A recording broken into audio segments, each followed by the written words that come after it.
प्यारे बच्चों, आइए हम लोग महत्वपूर्ण प्रश्नों की श्रृंखला में एक अति महत्वपूर्ण अभिक्रिया जिसे हम हाइलोफॉर्म अभिक्रिया कहते हैं उसके विषय में पढ़ते हैं। बच्चों, हाइलोफॉर्म अभिक्रिया वास्तव में बहुत ही इम्पॉर्टेंट है, स्पेशली बोर्ड परीक्षाओं की दृष्टिकोण से। कुछ अभिक्रियाएं हैं बच्चों जो बहुत बार पूछी जाती हैं, जैसे क्लेमेंसन रिएक्शन है, कार्बिलमीन रिएक्शन है, उर्ज रिएक्शन है, कोल्बे रिएक्शन है, फिटिग रिएक्शन है, इटार्ड रिएक्शन है। ये सब अभिक्रियाएं ऐसी हैं जो बहुत बार पूछी जाती हैं, और ये अभिक्रियाएं न सिर्फ सीधे सीधे पूछी जाती हैं बल्कि इनसे रिलेटेड कई अन्य तरह के प्रश्न भी पूछे जाते हैं। तो हम चाहते हैं कि आप लोग एक एक अभिक्रिया को एक एक बार में हम लोग पढ़ेंगे और देखेंगे कि कितने तरह की अभिक्रियाएं बन सकती हैं, कितने तरह के प्रश्न बन सकते हैं इन अभिक्रियाओं से। वास्तव में सभी को एक साथ जब आप पढ़ लेते हैं तो आपका न सिर्फ कंसेप्ट क्लियर हो जाएगा बच्चों, बल्कि हर तरह के प्रश्नों का आप उत्तर दे सकते हैं जो हाइलोफॉर्म अभिक्रिया से जुड़े हुए हैं। तो आइए हम लोग सबसे पहले ये समझने का प्रयास करते हैं कि हाइलोफॉर्म अभिक्रिया वास्तव में है क्या। देखिए, हाइलोफॉर्म जैसा कि आप सभी लोग जानते हैं वास्तव में होता क्या है। क्लोरोफॉर्म जैसे ही यौगिक हैं, जैसे आप जानते हैं क्लोरोफॉर्म क्या है, CHCl3 है। तो कोई भी हाइड्रोजन अगर Cl की जगह पे है तो इसको हम लिख सकते हैं CHX3। इन्हें हम कहते हैं हाइलोफॉर्म। तो वास्तव में क्लोरीन, ब्रोमीन और आयोडीन ये अभिक्रियाएं देते हैं, फ्लोरीन हाइलोफॉर्म अभिक्रिया नहीं देता है। अब हमें ये देखना है कि वास्तव में ब्रोमीन, क्लोरीन या आयोडीन किस तरह से हाइलोफॉर्म अभिक्रिया और किन यौगिकों के साथ देते हैं। तो पहले हमने आपको ये बता दिया कि वास्तव में हाइलोफॉर्म है क्या। बच्चों देखिए, हाइलोफॉर्म अभिक्रिया वास्तव में ऐसे यौगिक देते हैं जिनमें CH3CO समूह होता है या जो ऑक्सीकरण के बाद यह समूह देते हैं। उन्हें जब हम हैलोजन व एल्कली के साथ गर्म करते हैं तो हाइलोफॉर्म बनते हैं। इस अभिक्रिया को ही हम लोग हाइलोफॉर्म अभिक्रिया कहते हैं। बच्चों, इसमें 2-3 चीज़ें महत्वपूर्ण हैं, ध्यान देने लायक, जो आप याद रखिए। देखिए, CH3CO ग्रुप जो होता है ये हाइलोफॉर्म अभिक्रिया देता है। वास्तव में यही इसका विशेष गुण है। इस ग्रुप को हम लोग एसिटाइल ग्रुप कहते हैं। एसिटिक एसिड से एक बना हुआ ग्रुप है, इसको कहते हैं एसिटाइल ग्रुप। तो देखिए, जिन भी यौगिकों में ये एसिटाइल ग्रुप होगा वे हाइलोफॉर्म अभिक्रिया देंगे, या वे यौगिक जो ऑक्सीडेशन के बाद यानी हाइलोजन और एल्कली के साथ ऑक्सीकृत होकर के जो एसिटाइल ग्रुप बना सकते हैं वो भी हाइलोफॉर्म अभिक्रिया देते हैं।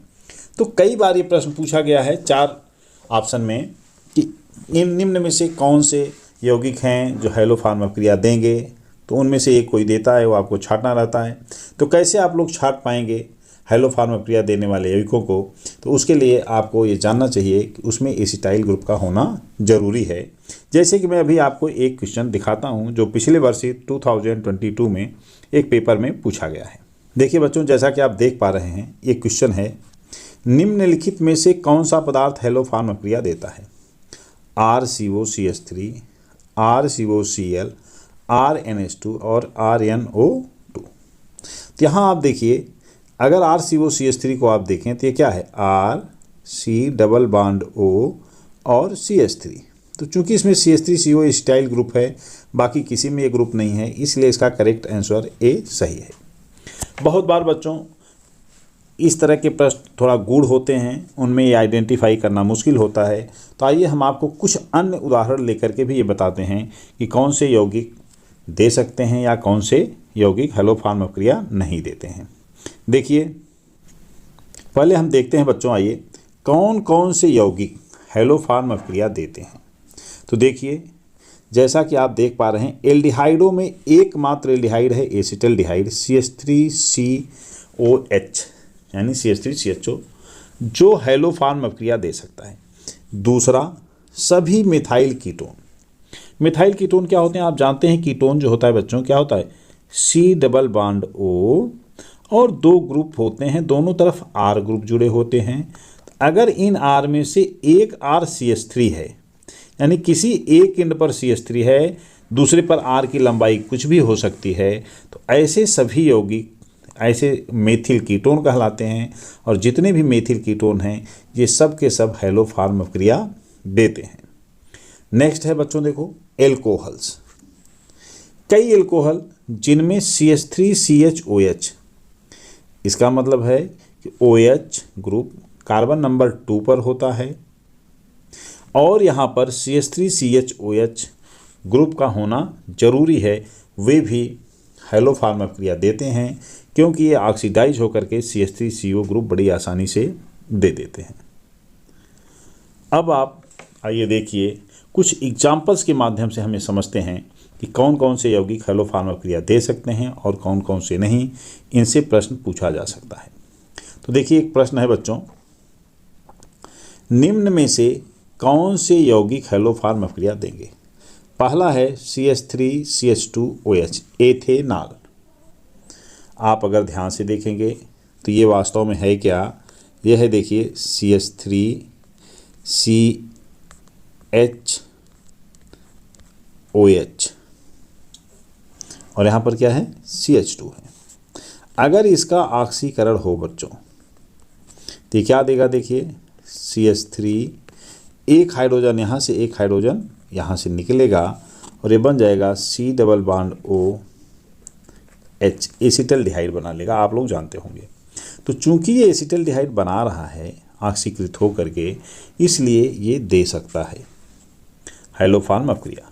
दूसरा देखिए है प्रोपेन 1 यहाँ पर आप देख रहे हैं कि यह OH जिस कार्बन पर है उससे 2 कार्बन जुड़ा हुआ है, जबकि हमें क्या चाहिए CH3CO ग्रुप, लेकिन यहाँ पर जब ये ऑक्सीकृत होगा तो ये दे देगा CH3CH2C डबल बॉन्ड OH, यानी ये प्रोपेनल्डिहाइड देगा। एथेनॉल क्या देता है, एसिटल्डिहाइड देता है। तो एसिटल्डिहाइड में CH3CO ग्रुप है जैसा कि हमने आपको बताया, लेकिन प्रोपेनल्डिहाइड किसी ऐसे तरह का एल्डिहाइड नहीं देगा जो कि यह अभिक्रिया दे सकता है। आइए हम लोग नेक्स्ट क्वेश्चन देखते हैं। अब है CH3OH। CH3OH भी नहीं दे सकता क्योंकि ये ऑक्सीकृत होकर के क्या बनाएगा HCHO, जिसमें CH3CO ग्रुप नहीं है। CH3CHO स्वयं एसिटल्डिहाइड है, आप पढ़ चुके हैं कि ये देता है। तो अभी तक हम लोगों ने देखा कि एथेनॉल दे सकता है और एसिटल्डिहाइड दे सकता है। देखो नेक्स्ट क्वेश्चन बेटा जो है इसमें आप देखिए यहाँ पे क्या है, यहाँ है 5वां हम देखें CH3CH2COCH3। तो इस तरफ ग्रुप एथिल है, इस तरफ ग्रुप मेथिल है। मेथिल ग्रुप ही CO के बगल होना चाहिए अगर हैलोफॉर्म अभिक्रिया देना है। तो इसमें देखिए है CH3CO ग्रुप है, यानी एसिटाइल ग्रुप है, इसलिए ये भी देगा। सिक्स्थ क्वेश्चन में देखो बच्चों दिया गया है CH3CH2CHOH CH3। तो आप देख पा रहे हैं, अगर आप इस तरफ से देखिए तो यहाँ पर CH3CHOH ग्रुपिंग है, अतः ये भी हैलोफॉर्म अभिक्रिया देगा। नेक्स्ट है एसीटोफिनोन। एसीटोफिनोन को देखिए, इसमें भी CH3CO ग्रुपिंग है, तो ये भी एसिटाइल ग्रुप रखता है, इसलिए ये हैलोफॉर्म अभिक्रिया दे सकता है। तो आप देखिए यहाँ पे बहुत ही क्लियर कट है कौन कौन से यौगिक दे सकते हैं हैलोफॉर्म अभिक्रिया। तो एथेनॉल दे सकता है, एसिटल्डिहाइड दे सकता है, ब्यूटेन 2-ओन दे सकता है, ब्यूटेन 2-आल दे सकता है और एसिटोफिनोन दे सकता है। इन सब में आप एक चीज़ कॉमन पाएंगे, वह है कि इनमें CH3CHOH ग्रुपिंग या तो है या तो CH3CO ग्रुपिंग है। अब बच्चों इन्हीं में अगर विभेद करने को आता है तो एक होगा जो हैलोफॉर्म अभिक्रिया देता है, दूसरा वह होगा जिसमें हैलोफॉर्म अभिक्रिया देने की क्षमता नहीं है। जैसे आप देखिए दे दिया जाए एग्जाम में, आप कैसे विभेद करेंगे एथेनॉल और मेथेनॉल में, तो आपको स्पष्ट लिख देना है कि एथेनॉल हैलोफॉर्म अभिक्रिया देता है, मेथेनॉल नहीं देता है। उसके बाद आप एथेनॉल की हैलोफॉर्म अभिक्रिया लिखेंगे जो हम अभी आपको बताएंगे। इसी तरह से दूसरा क्वेश्चन बन सकता है क्या कि एथेनॉल और प्रोपेन 1-आल में आप कैसे विभेद करेंगे। तो यहाँ भी आप वही सेम करेंगे कि एथेनॉल हैलोफॉर्म अभिक्रिया देता है, प्रोपेनॉल 1 नहीं देता है। अब बच्चों इसी तरह से आपसे पूछा जा सकता है कि प्रोपेन 1-आल और प्रोपेन ब्यूटेन टूआल में आप कैसे विभेद करेंगे? ब्यूटेन टूआल में देखिए CH3CHOH ग्रुपिंग है, इसलिए हेलोफार्म अपक्रिया देता है, ये नहीं देता है। तो इनकी अपक्रियाएँ आप लिखेंगे तो आप समझ गए होंगे। अब तक मुझे उम्मीद है कि कैसे हम ये पता करते हैं कौन सा यौगिक हेलोफार्म अपक्रिया देगा और कौन सा नहीं देगा। तो चलिए 2 क्वेश्चन क्लियर हुआ कि कौन से यौगिक हेलोफार्म अपक्रिया देंगे, और अगर 2 यौगिकों में विभेद करने के लिए दिया जाता है तो हम इसको कैसे क्लियर करेंगे कि एक हेलोफार्म अपक्रिया देता है और दूसरा नहीं देता है। अब जो हेलोफार्म अपक्रिया देते हैं वो अपक्रियाएं कैसी होती हैं, आइए हम थोड़ा सा अपक्रियाओं पर ध्यान देते हैं। तो देखो बच्चों, हेलोफार्म अपक्रिया जो होती है, इसमें हम एसीटोन का एग्जाम्पल ले रहे हैं। एसीटोन को अगर हम किसी हैलोजन से रिएक्ट करा रहे हैं विद द NaOH, यह अपक्रिया है क्या कि जब भी किसी एसिटाइल ग्रुप वाले यौगिक को हैलोजन तथा एल्कली माने बच्चों आप जानते हैं कि वे बेस होते हैं जो वाटर सॉल्युबल होते हैं, जैसे NaOH हुआ या KOH हुआ, इनको हम एल्कली भी कहते हैं, ये आप लोग जानते होंगे बहुत अच्छी तरह। तो इनसे जब रिएक्शन होता है बच्चों, तो देखिए सीधा सा आप जब भी रिएक्शन लिखना हो तो इस रिएक्शन को याद कर लीजिए, बहुत छोटा सा रिएक्शन है, और ऐसे समझिए कि एक तरफ का जो CH3 होता है ये X2 के साथ मिल करके क्या बना लेता है, CHX3, और Na जो होता है वो X के साथ मिल के बना लेता है NaI हमने लिखा है, या NaX आप लिख सकते हैं, तथा CH3CO ग्रुप जो बच रहा है यह एक NaOH का NaO ग्रुप ले लेगा और बना लेगा CH3COONa, और 3 H2O इसमें से निकल जाते हैं।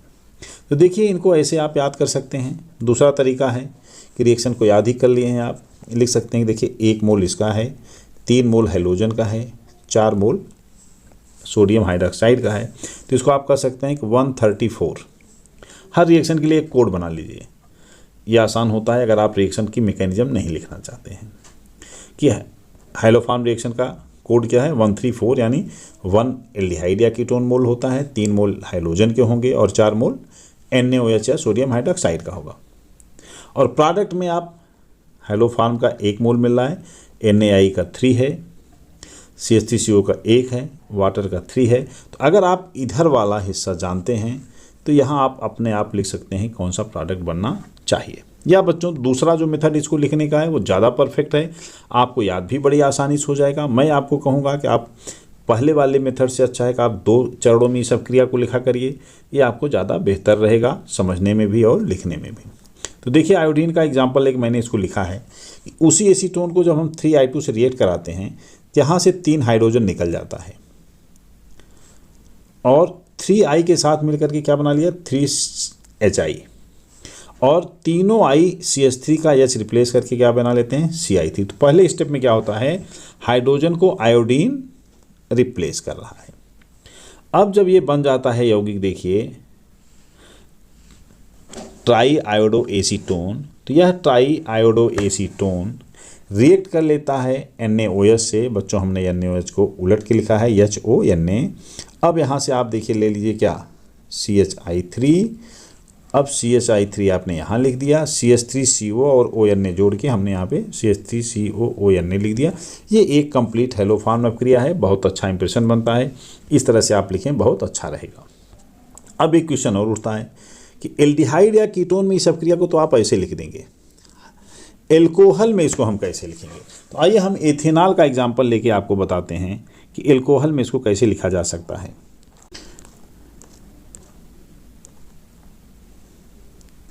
देखिए बच्चों, जैसे मान लीजिए आपको कह दिया गया कि CH3OH मेथेनॉल और CH2OH यानी एथेनॉल में आप कैसे विभेद करेंगे।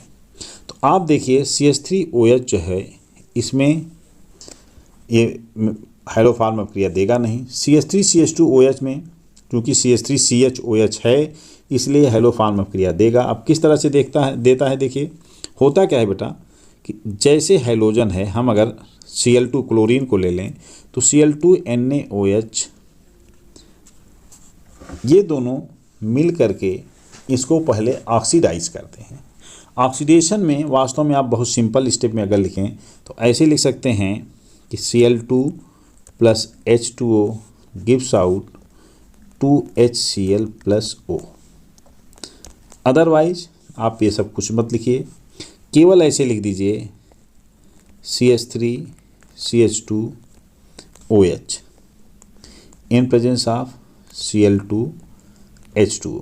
ऑक्सीडेशन लिख दीजिए और ये बन गया CH3CHO।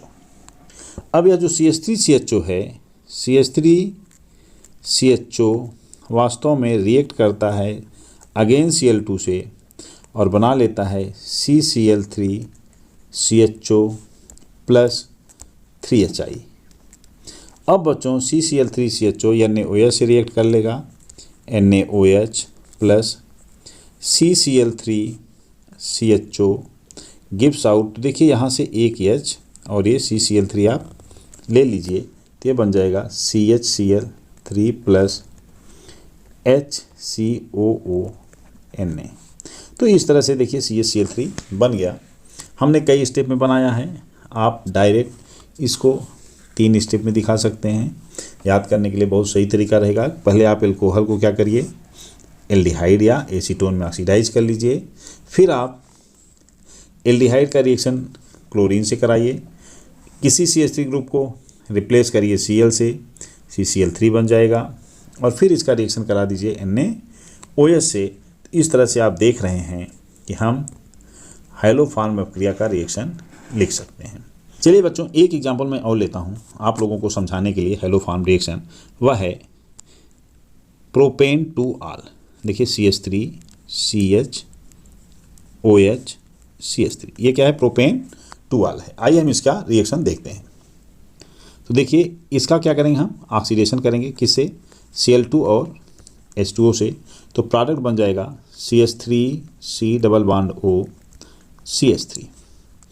अब एसीटोन का रिएक्शन किससे कराएंगे आप, अगेन हाइड्रोजन से करा देंगे। CH3C+O CH3 plus 3 mole of Cl2, 3 mole of Cl2 से रिएक्ट करेगा और ये बना लेगा CH3C+O CCl3 प्लस 3HCl।